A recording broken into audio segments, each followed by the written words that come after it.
So today we're just gonna create a quick little faux fringe. So we're just gonna activate the curl with a bit of remedy. Just adds a bit of moisture and redefines those curls. And then just taking pretty much a bang section.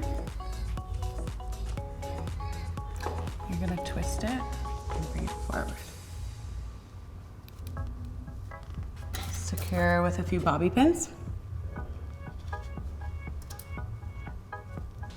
Just gonna pull this side back to show a little bit more of her face.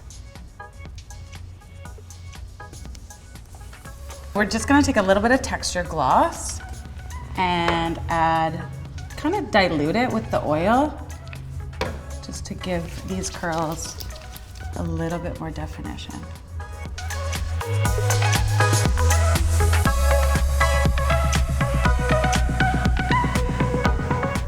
There you go. Quick, simple faux fringe.